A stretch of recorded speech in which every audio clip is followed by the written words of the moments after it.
Hello, everybody, and welcome to another brand new episode of Hey Man, It's Okay.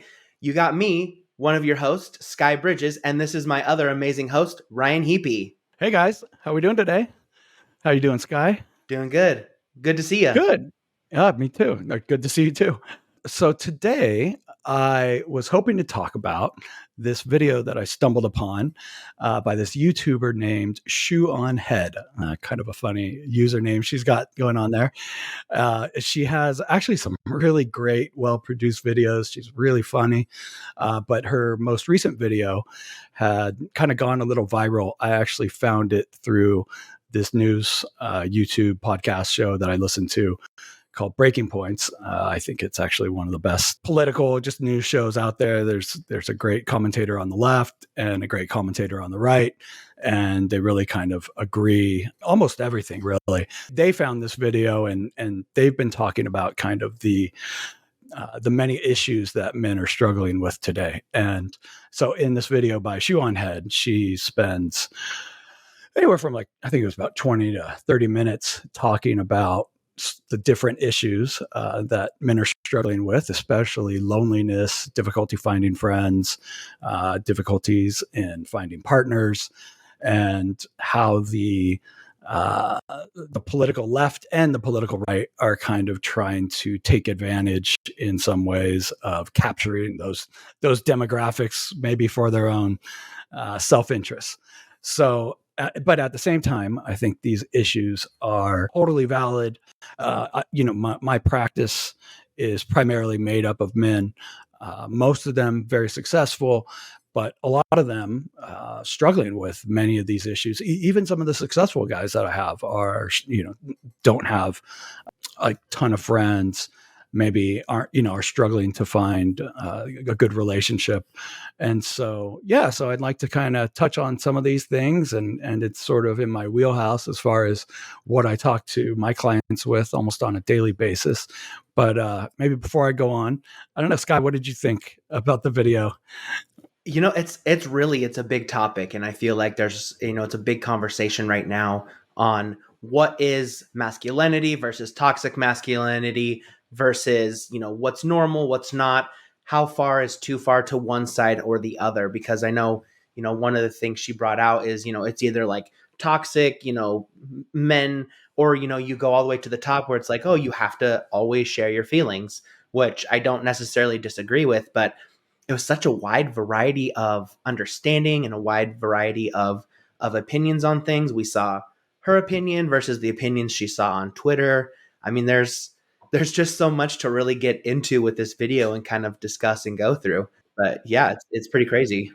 Yeah, and you know what? I think masculinity in and of itself right now is, really something that's having to be re-examined, explored, and I think especially the younger generations are struggling to kind of figure out what that looks like. I think there's this idea out there that men have to be everything all at the same time all at once, and that's I heard this 666 rule, I think from a client the other day. Okay. That was something like men have to have be making six figures, have a six pack, and be 6 feet tall or something like that for Okay. for a woman to find them attractive. And that that in and of itself, I think eliminates quite a few people from the dating market. Oh yeah. Right. And Easily. and there's all these new terms that I'm hearing more and more, incels, red pilling. I heard the other day a black pill. Are you familiar with I'm black pilling? not black pill. No. That's, I believe, somebody who kind of looks at society and where it's at and just wants to exit, basically, just almost no longer participate. And this is something we saw in the video with what I believe she I guess the definition of is the Hikikomori, which is these men, and I guess there's 1.5 million out there now that have really kind of just become recluse. Is that I don't know if that's I think the word she used was hermits. Hermits is a much better word. Yes. Yeah. and really no longer or at least the only participation they have in with society is primarily through video games or Yeah. YouTube. Yeah. Or online, yeah, interactions. I think that's, to me, that would be hard because I'm a very social person and kind of isolating myself away. But it's so easy to do these days with, you can order food from anywhere you want on any app you want.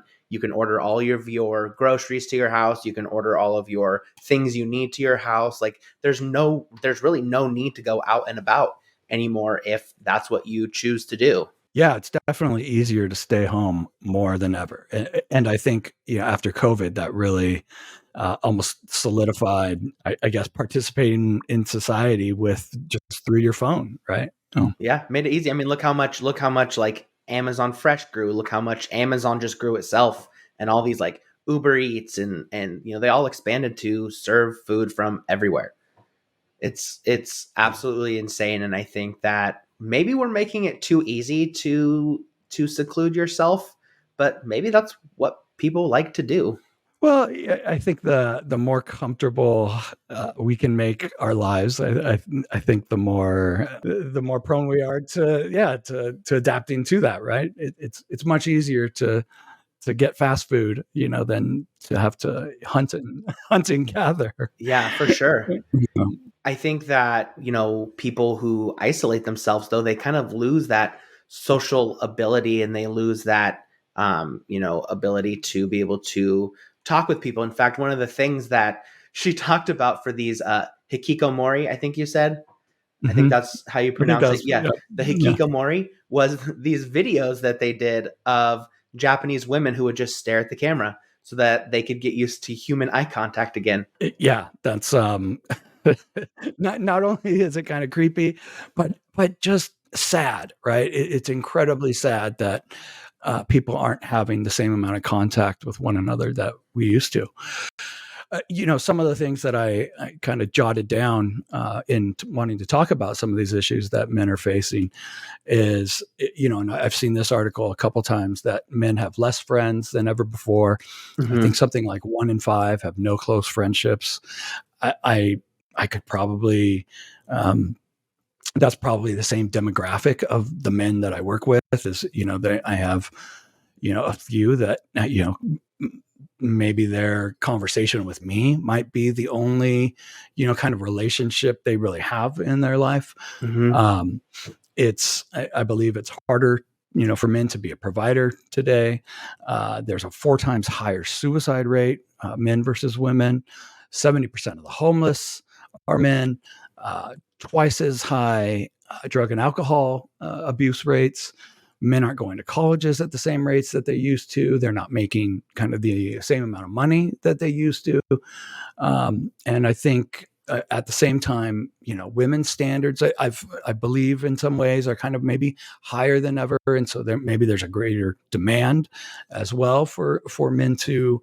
And and I think the other thing that was brought up in the video is kind of some of the harm maybe that dating apps have really brought about, or at least um, some of the ways that it's kind of broken ways that we used to relate with one another or find one another. And I've heard a statistic out there that something like 10 to 20% of the men on dating apps get about 80 to 90% of the attention from Oh, women. geez. Leaving the rest of that 80% of men fairly lonely and having a really hard time finding a relationship. So I think they're really startling issues, and I think they're going to have very long-term effects going forward. And I don't know that there's great answers out there in addressing some of these things. So Yeah, I mean, I think this is an important conversation to have because there's really, I mean, there's a plus and minus to every side, but how do we reincorporate these people and make them feel less lonely, especially, especially after, let's be honest, after a post-COVID world, because we were told to stay inside and it kind of put some trauma and some fear into us, and maybe men are lonelier, especially now than ever before, which is pretty crazy. I know I watched another video that was talking about the male friendship recession. I know Shoes on Head touched on this in her video, but I actually looked up another video on friendship recession, and it grew from in 1990. It said 3% of men felt like they had no close male friends, and then 15% last year they said had no close friends. So it more than tripled, which is got to say something, because I mean, personally, I can think of, I have several close male friends. Actually, I just texted a bunch of them this afternoon. But, there's so many different things changing right now about, what is a man, and do you need to be lonely, and how do you cope in this world, and what does the world expect of you? And it kind of just feels like this succession of stuff that is could get progressively worse if we don't take care of it and change it. Yeah. Yeah. What do you think it means to be a man?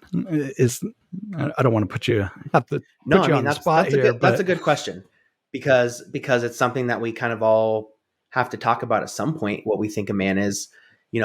Typically, the man is going to be, the person who provides and the person who takes care of the family, and they're this like stoic individual. But I don't think that that's fair. I think a man is somebody who takes care of his family, takes care of his financial responsibilities, and somebody who is grown up enough to be able to make positive decisions, especially, and someone who knows how to take care of not just their physical health, but someone who knows how to take care of their mental health, because it's so important to show those emotions and to teach the younger generation that it's okay to show those emotions. And I think that's kind of what'll help bring us more together if more and more viewed manliness that way. How about you? I want to know what's your definition of being a man.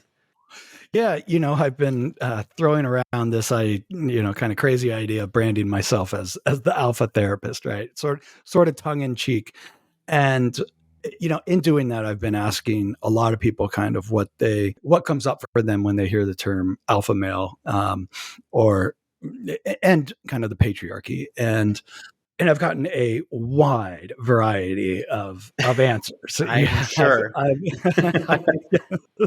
um, I've had some people feel almost instantly traumatized by the word alpha male, and actually from some of maybe the most alpha men that I might know, because they have been kind of traumatized by some by other men who have been incredibly abusive, harmful, manipulative, and so I've also gotten on the other side, that I asked this 17-year-old who was at my complex in the pool, and I was just like, "Hey man, what's your definition of an alpha male?" And he said something like, "Someone someone who leads his family, is a good husband, a good father, and also emotionally mature."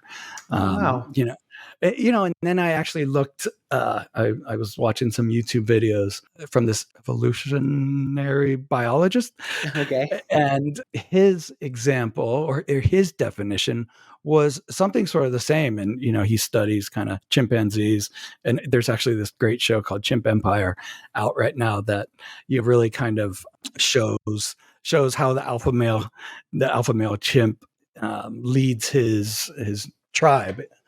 And a lot of it is having empathy and understanding of the rest of sort of the community, and knowing kind of what needs to be done to protect that community.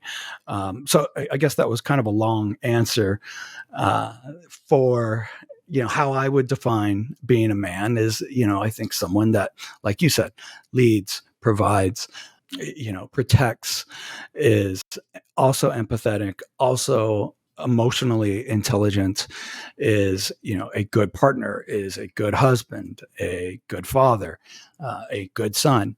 Yeah, I think all of those things. A good friend as well. Yeah, I think someone who has purpose also. I think that's important, to be driven in many ways. I think without purpose, we can often end up lost. I think that's one of the biggest problems facing men today is their overall lack of purpose, or finding that purpose. I agree with that. Yeah. Yeah, in a post Andrew Tate world, you can't talk about manliness without really bringing him up and talking about him a little bit. And one of the things that I think I remember from the video is they talked about how he's convincing young men to go way over to the right because the right is talking to men, whereas something she brought up in the video was the left is just saying figure it out, and all these boys are like going to one side or the other, primarily more towards the Andrew Tate view of people. Now he has some things that I think are valuable. He says a man, when he's born, doesn't have value. He has to find it and prove it himself. And I think that that's true. We have to prove ourselves a little bit more. But I think if we can be consistent and show ourselves, strong and tough and being able to take care of our family, while at the same time being vulnerable when we need to be vulnerable and being open when we need to be open, I think we can find, a good balance there to show ourselves as a man who is emotionally mature. Yeah, I was watching another reaction video to the shoe on head video by this guy Asmongold, who I think is more like a Twitch streamer than anything else. And one of my other colleagues was sharing it with me, and it was interesting, his takes on a lot of the positives he saw in secluding oneself from society, and and sort of having empathy for those who are so withdrawn. He also pointed out that and his reaction video I think almost had 1 million views, so there's a lot of people watching, or at least that he's got an influential voice. And he had said something that, like, he couldn't think of a single time that he was vulnerable that was beneficial for him. And not only was he kind of showing that there's there's benefits to to isolating yourself, but that there's no value in being vulnerable. And as you were bringing it up, and sort of the whole title of our podcast is hey man, it's okay to be vulnerable, it's okay to talk about your struggles. And I've found so many different ways that I've been able to share, some of the things that I've struggled with. From the very first time that I was open with a therapist at, 12, 13 years old about the things I was struggling with, and how much just, one conversation about that changed my life and, helped me feel heard. To to the work that I do now, where people are emotionally vulnerable, at least for 1 hour of their week, and and what that does for them, to be able to open up and then get help, right? So yeah, so I was really like discouraged to kind of hear somebody, who I believe his audience is probably primarily a lot of young men who play video games, that being emotionally vulnerable is quite a weakness more than anything. And I think there's this idea, and I'm sure there's some truth to it, that men who show their emotions to women, or to their partners, that it can then be used against them later, or that it shows them to be weak. And I can imagine that if you're overly emotional every day, and if you're too emotional as well, I think that's something that has to be worked on. And I think that's something that a lot of men, who maybe don't know how to express their emotions, struggle with as well. So, Yeah, I agree with that for mm-hmm. sure. And, I wish that there was more young men talking to young men about talking about their feelings and being okay. One of the things in the video that really got me and kind of was upsetting was some of the tweets that Yeah, were those are read, sad. Yeah. because of it looked like mostly female views. There was a somebody who tweeted about there is a epidemic of male loneliness, And then there was just this heinous stream of people who were super negative about that. One of the ones that I think was really wrong was they said, "What happened to men just kicking the bucket? Now they come here and try to make their loneliness and misery into some social justice issue." Well, yeah, it is. And I want to be clear, men are dying still. Even though we're starting to talk about it, the suicide rates in men is much higher than in women. And so I want to be clear when we're talking about men, and this is what the video is talking about as well. They weren't just talking about, cisgender straight men. They were talking about gay men and trans men and anybody who identifies as male. And I mean, I think it's so sad that people feel this way about men. Like, how do we change this view of things? How do we make it so much less toxic? Yeah, I feel there's a real lack of empathy towards any sort of struggles that a man might face. I think, because so much of the messaging is, like sort of this down with the patriarchy, or, all men are sort of oppressive.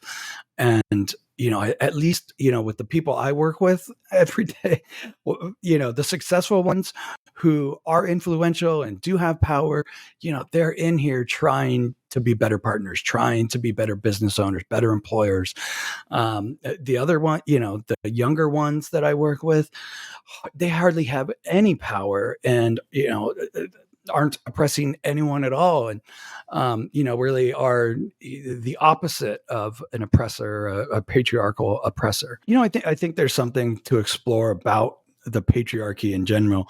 I know that was a big hot topic after the Barbie movie. I think.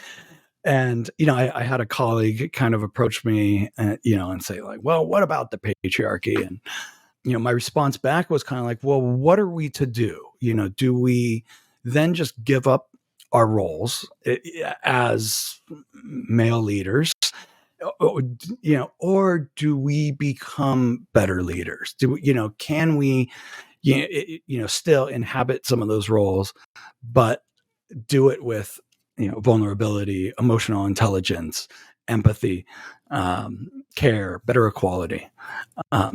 So I think the messaging that a lot of young men face is really discouraging, and I think it comes more so from the left, and I think there's not a lot of empathy there towards, especially cis white men. And I think cis white men struggle just as much as anybody else. But I think due to that messaging, and it's, like in a lot of those tweets, it was very shaming and blaming to these men who are struggling, right? Just pick yourself up by the bootstraps, or no, forgive my language here. Yeah. A lot of it was just beat one out, and you won't be lonely, right? Yeah, because that'll fix everything. Sure. And maybe it fixes something for 5 minutes, but it definitely doesn't fix the root of the issues. And No. because of that shame and blame that I think comes more from the left, these, young men who don't have a lot of good role models, don't have a lot of mentors, are then drawn, to Andrew Tate's and, Jordan Peterson. There was a clip that she showed, that said something about the nefarious characters out there, speaking to young men, and she included Jordan Peterson. And I couldn't. I've listened to so much of Jordan Peterson myself and never heard a nefarious thing out of his mouth. I think more than, his main message for a lot of men is, make your bed, or clean your room, start, instead of, focusing on all of the societal issues, what can you do at the individual level to create a better life, how to find purpose. He's got two great books, 12 Rules for Life. They're both named 12 Rules for Life. And some of the rules are, stand up straight with your shoulders back. I'm brain farting on some of the other rules. I used to know them almost all by heart. But they're all, they're about treating people well. They're about treating yourself well, and how you can, how you can overcome some of these struggles. And I think in a lot of this messaging that young men are getting, that I think a lot of it comes from the left, is it kind of that you are the problem, and there's not a lot of instruction on what to do with it. Right. And how are they going to know without talking to somebody? I know one of the other tweets I'd like to talk about is one that says, why can't men just solve their own problems? Solve their own problems. Like, that's the problem. Why are we putting all the blame on men? Why aren't we all banding together and treating this like we're all one human race instead of these separate entities? Because the problem is we're, people are keeping this separate when really they should be issues together that we all work on together, instead of, oh, men have to fix their own problems. No, let's fix them together. Let's figure this out together. Like, that's got to be the answer. I think that's very well said. That this is, siloed into two camps that are almost against each other, Yeah. when these two camps need each other more than ever. And we both, if I think that we both want each other, right? We want the partnership, we want the beautiful relationship, but I think it's definitely harder than ever. Oh yeah. And it goes both ways. I mean, men are like, "Oh, women are the problem," and women are like, "Oh, men are the problem." Like, no, the problem is the separation. The problem is keeping us apart, and there's got to be something about that has to change. Yeah. Mhm. What do you think about patriarchy? That idea, and do you have any thoughts? Well, I mean, we've discussed before that I'm a a God fearing man, and I know I believe in God, and I'm a very faithful man, very spiritual. Um, I think that the idea behind the patriarchy has its value. I think that as we grow as a society and grow as a people, I think the definition of that should have changed a little more. And I think some people stick to it a little too strict, because we have to allow people to control their lives and not try to, run them down and drive them into the ground. We need to be building each other up instead of breaking each other down. And I think the idea of the patriarchy should be should be changed in a way that it's more inclusive of everybody instead of just being men. Because there are some families out there that they don't have a male role model. All that they have, their mom is the one raising them. They don't have a dad. How are these guys supposed to figure out, what the patriarchy is? Moms are stepping up to be dads too, and vice versa. Dads are stepping up to be moms, and they've got the patriarchy, and maybe they believe it a little bit more or a little bit less. I think it's really a big that's another whole big issue on trying to maybe try to fix that, but that's not something that somebody can do by themselves.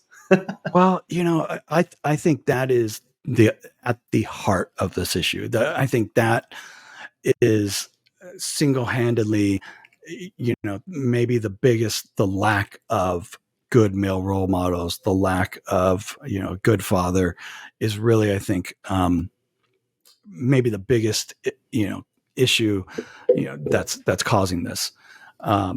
I know that I didn't have a ton of great male role models. That same 17-year-old that I asked, what was an alpha male, we later got to talking for an hour, and he had never had any sort of male role model.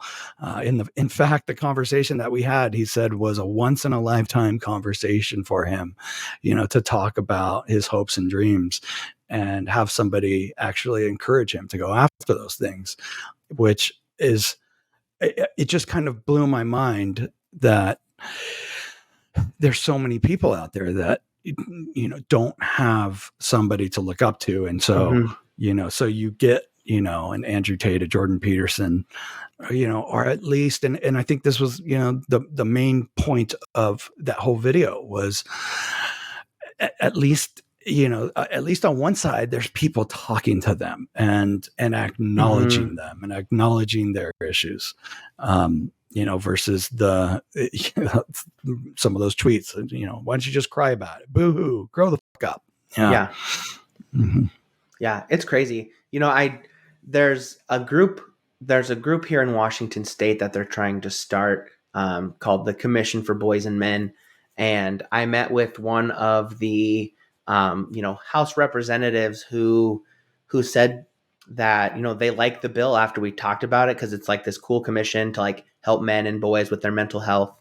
And she said one of the biggest drawbacks of that bill was that the primary proponent of it was a Republican. And she said, and that kind of immediately turns people off of that bill, regardless of what it is. So how do we get things to change then? Because that's That always going to be a yeah. big battle. Yeah, that's really disappointing. And I think that's another thing that's really tearing our society apart is, we look at other people as, just this other. And depending on, whatever label that we decide to throw on them, or maybe because they have different ideas of, whether, somebody's a capitalist or a socialist, once, the capitalist finds out they're a socialist, then they have nothing else they can offer, to us, and vice versa. Right. And so, we just stop listening, and we get so siloed into our tribes, and just, getting these echo chambers where we're just confirming all of our own biases. Right. And so, that's actually why that news show that I watch is called Breaking Points. And, I think they're at least one of the very few that are honest kind of about, hey, this is my side, this is their side, but we want to listen to one another, and we want to give you, at least a clear picture. And the beauty in that is they can then have these honest debates, that, then we can actually find some real answers to, instead of, just pointing our fingers at one another and judging and blaming. One of the things I work with clients in general on is sort of getting out of judgment and blame, whether that's, to somebody else or to ourselves, and actually looking at, the chain of events that are causing certain behaviors, instead of self-loathing or criticism to somebody else. It's like, well, let's actually look at, why we make these decisions in the first place, instead of just, instead of the judgment around it. Yeah. Yeah, makes sense. How do we how do we break down those barriers though? I think because what it comes down to the barriers between sides, and that's I think the main the big issue is how do we connect the sides and how do we make each other listen to the other words? Not the Hatfields versus the McCoys. Yeah. That's a great question. And something that I just thought of is, even in my own community, like, therapists or psychology, there is a lot of therapists out there who won't work with certain populations because of their political leanings. And I think that's, I get not working with populations if they're going to trigger you, but I think, there's also a closed-mindedness, and there's also like this almost activist sort of side of the field as well, that, we should be sometimes imparting our beliefs onto clients, and, helping them, kind of come to maybe our side. And nothing, it's something that really frustrates me, as, when I see somebody, I want to, when somebody comes in here and, we're working together, I want to find their, hopes, goals, their dreams, their values, what they really want to accomplish, and then help them figure out the best way towards accomplishing those, instead of, just trying to impart, what I think is,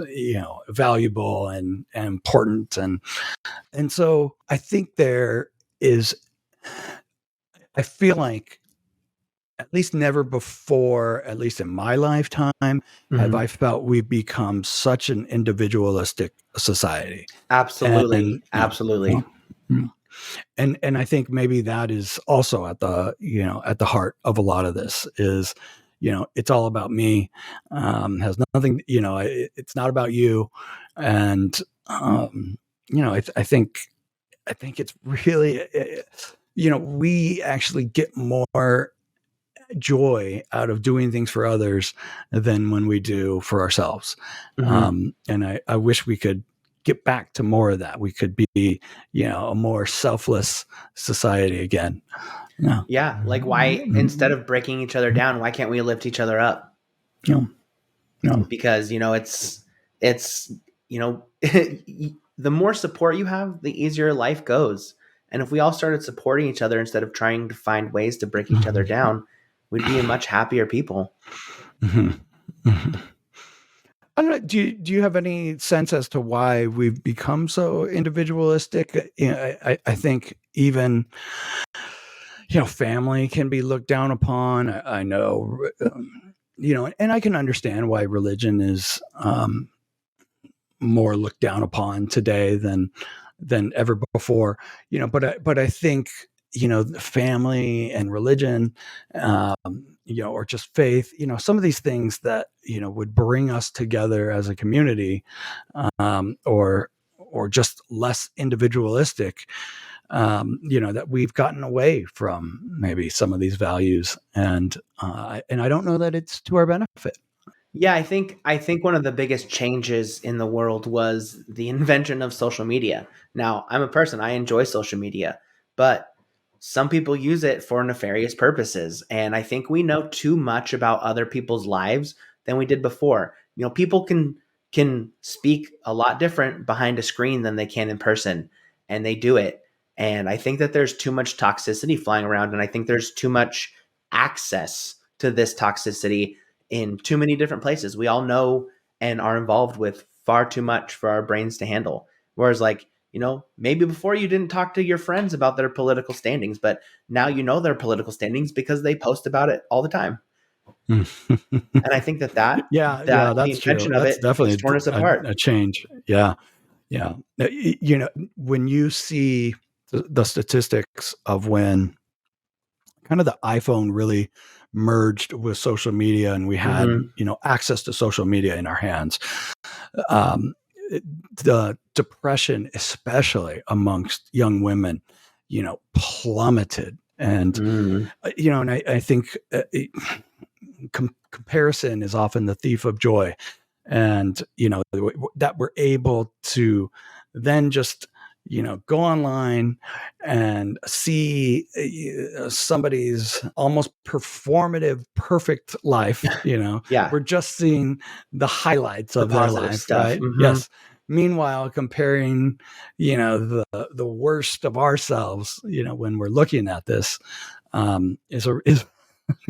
is not good for our mental health. It's really Yeah, not. I agree with that. You know, you know, comparison in general is not great for ourselves. Boy, when it comes to a relationship, I was listening to this divorce attorney the other day, and he was saying that Facebook and Instagram are the perfect machines for creating infidelity. And for many reasons, just the easy access to people we used to know in high school, or everyone in our surrounding areas.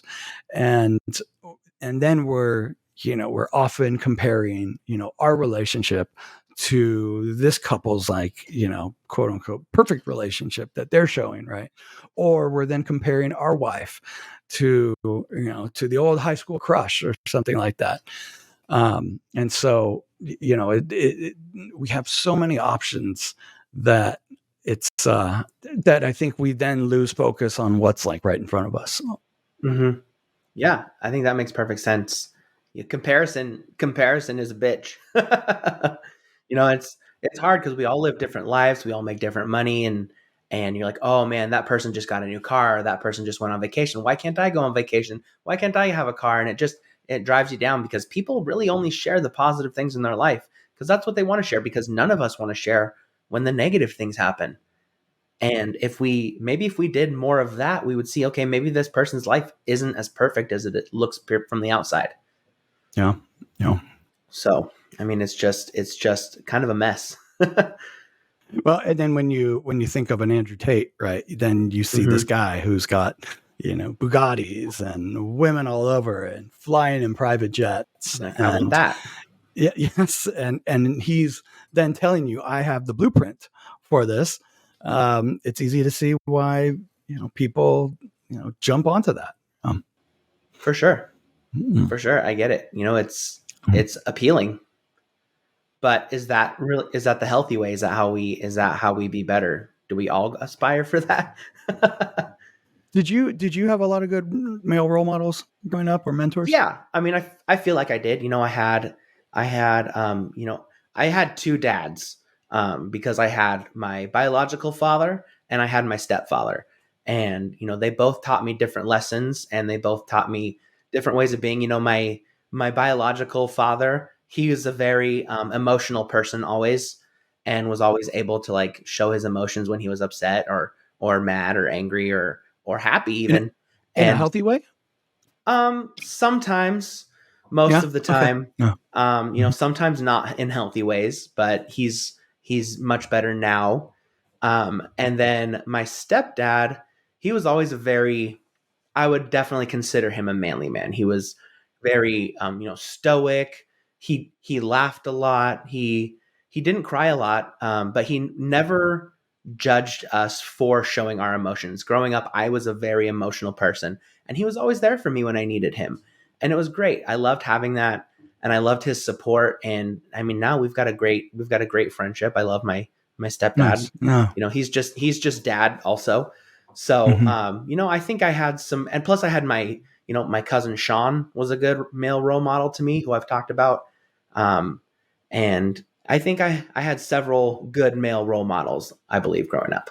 So that's good. Yeah, I think that was something that really was missing from my life, that then led me to not making some of the best decisions at times.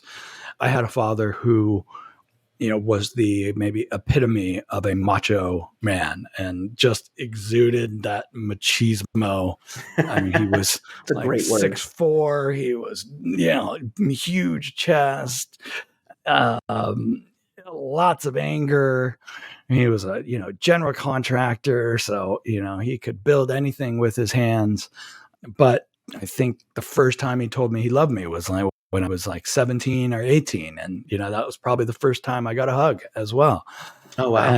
And that being said, that made me want to do everything differently, and I saw, if that's what a man is, boy, I want to do things a little different. And and so I went, sort of in the complete opposite direction, and wanted to have as many friends as I could, and Hmm. then got into nightlife, and and now I talk about feelings all day, which is completely different from the man that raised me. And so, yeah, so I didn't have, so I had him, I guess, as, my main father figure, or main male in my life. I had an uncle who was a psychologist, and he was great at listening. And, and the inspiration, for the reason I do what I do today. But outside of that, there weren't, I didn't have a lot of good people, I think, to look up to, and, and really guide me. So, What would you go back and tell your, maybe let's go with 15-year-old self? What would you tell yourself to help you along in your journey? Like, if you had 10 words to say to him or whatever. that's a good question. I would tell. Like I went to an all boys Catholic school, right? And Okay. so, again, most of the teachers, most of the leaders there, a lot of them were priests, and so that was also something I wasn't, um, wanting to go after, and so therefore I didn't, I did my best to not listen to them as well. I don't know. I guess some it might be, to not throw the baby out with the bathwater, and that there are still kind of some lessons to be learned, maybe from some of these people we don't Totally agree with. From my dad, I wish I would watched his handyman skills or his carpentry skills better, so that I didn't have to learn everything, on my own now. But at the same time, he was a hard guy to be around at times, and you often got yelled at, or you often got really criticized, and so I don't know. That's I don't know what I would I know have, it's a what I big could have question. sought out. Yeah. Maybe more therapists. Yeah. Yeah. I'd probably tell myself therapy's okay. It's gonna feel uncomfortable, but just lean into it. And maybe I would have, healed sooner. Maybe not. Maybe I needed to be through the lessons that I've been through. Yeah. I think if that version of me could see this version of me, I think I might annoy myself because I'd be an annoying adult to myself then. The other thing I was just thinking about is the idea of a man, when thinking about my father, and that idea of, machismo and being macho and tough love, was probably the messaging of that day, right? That, it was almost, be a toxic male, Yeah. be mean, be hard, be incredibly stoic. Now it's almost swung, the complete opposite direction. And I think that's again, maybe at the heart of this issue is how do men, and, where is that balance of, being able to talk about your emotions, your struggles, actually reaching out for help, while also, being a, leader of your family, leader in your community, leader at your job. So being strong, both physically and mentally. So it's there's a lot to do there, and that takes a lot of work to get good at all of those different things. And if we don't have, great role models, showing us what that really looks like, it's an even more difficult hill to climb. For sure. I agree with that. If we can build each other up, be a positive role model for people, open communication, maybe eventually it'll catch on and these things will change. No. Well, hopefully we're doing our part here. Yeah, or at least that's we're kind of what trying. I'm hoping, Yeah. right? That's the idea. Hey man, it's okay. But yeah, I mean, I don't really have anything to add to that topic. I think we've heard all of my opinions of everything, my thoughts on everything. How about you, Ryan? I'm going down I'm looking at my notes here, and I would encourage people to watch the video. Again, her name is Shoe on Head, and it really is a great video depicting kind of how politically men's issues are being looked at today. We'll put a link to it on our website. Yeah, that'd be great. And let us know what you think. Let us know what you think you're struggling with. Oh, you know what? The last thing I'll touch on, the most heartbreaking thing around this video was the comment section on the video. And I did you see? I don't know if you looked into. I actually didn't go into the comment section. No, there were quite a few. Where I'm paraphrasing here. I just want, I think the most popular one was, I just want to find somebody that cares about me that's not my mom. And it was things like that like, it's heartbreaking. I just wish somebody would, recognize me, acknowledge me.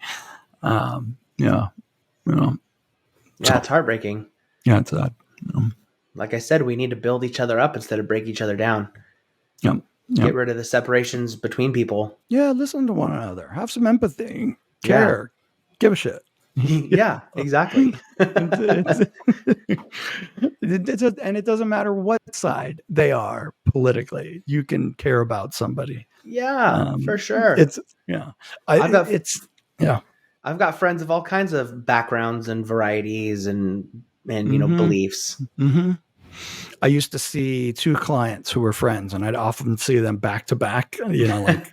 One at 4, one at 5. And I saw them kind of during the last election, and even though they were great friends, they couldn't talk about their politics, and so they'd talk to me about their politics often, and it was actually a lot of fun because I got to see these two people who bonded on so many different things, but then were so far apart in their beliefs politically, Mm-hmm. and yet they both made sense, and yet I understood why this guy identified with his side, and I understood why this guy identified with their side. And that's where I am kind of politically, is I can understand why people believe this is the way society should be ran or built or gone about, and I can also understand why people believe this is the way. And um and we all have the best intentions, I feel like, when we're coming. I hope. I don't know about the actual politicians having the best intentions for us, but yeah, that's another podcast episode. So Yeah, I think something yeah. people forget is it's okay to have an opinion, and you don't necessarily have to agree with everyone's opinion. Or just listen to it, and acknowledge that they're probably coming from an honest, authentic place. We all have different So understandings of things, different beliefs and yeah. things, and that's okay. um, That's what makes us people, individual yeah. people, by Yeah. being together like that. Yeah, and I know we're going long. This has been the last thing I say. When I've been working with a lot of couples lately, and one of the things I try to get them to help better understand one another is I give this example that I'm colorblind, and Mm-hmm. and literally I'm colorblind, and so I actually see the world very differently from most people, right? Like what I'm looking at is, and that is my truth. You cannot tell me, that this thing is, I don't know, red when to me it's green, but I'll believe you because I know I'm the one who's got the different cones and rods. And so it's just those little cones and rods, these tiny little things, I think they're somewhere in the back of the head, that make me see the world drastically different. Now, if Mm. you take that and, add hormones, add upbringing, add religion, add parents, anatomy, it's a miracle, that like almost two people can even get along. And so, so knowing that we all have such different points of views, starting there, is a good way to trying to better understand one another. Yeah, I So, agree. yeah, Thanks for sharing that. Thanks yeah, for bringing that up. I yeah, appreciate yeah. that. Well, I think we've reached the end of this episode, guys. If you have anything else to add, please email us, reach out to us on social media. We're on all social media at Hey Man It's Okay. Our website, heymanitsokay.com. We have all of our episodes, links to different charities you can donate to, including helping support this podcast. But I guess until next time, from me, Sky, it's okay to not be okay, and I'm looking forward to talking with you on the next episode. Love you guys. Thanks. Peace.